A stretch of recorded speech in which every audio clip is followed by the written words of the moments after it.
মজলিস বগুড়ার একটি ঐতিহ্য, যা গ্রাম অঞ্চলে এখনও টিকে আছে। কোনো মানুষ ইন্তেকাল করার পর তার রুহের আত্মার মাগফিরাত কামনা করে বড় পরিসরে যে মিলাদ মাহফিল আয়োজন করা হয়, ওটাকে বলা হয় মজলিস। আর এই মজলিসের প্রধান খাবার থাকে সাদা ভাতের সাথে আলু ঘাটি।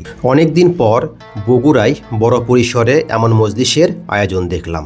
আর এই মজলিসের আয়োজন করা হয়েছিল বগুড়ার শাহজাহানপুর উপজেলার খড়না ইউনিয়নের জামাটা গ্রামের আলহাজ মকবুল হাজি সাহেবের। গ্রামবাসী একত্রিত হয়ে আগের দিন থেকে আয়োজন করা হয় এই মজলিসের।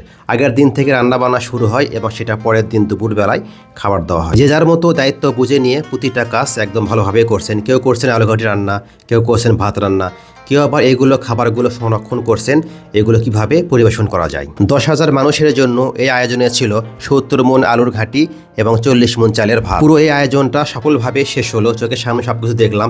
একদম সুশৃঙ্খলভাবে সবকিছু বন্টন করা হয়েছে এবং মানুষদেরকে খাওয়ানো হয়েছে। সবশেষে আমি, মুশফিক, মুন্না ভাই এবং মোশারফ ভাই তিনজনে একসঙ্গে খাবারগুলো খেলাম।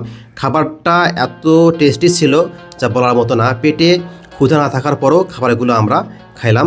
আলহামদুলিল্লাহ, ভালো লেগেছে। ধন্যবাদ সবাইকে।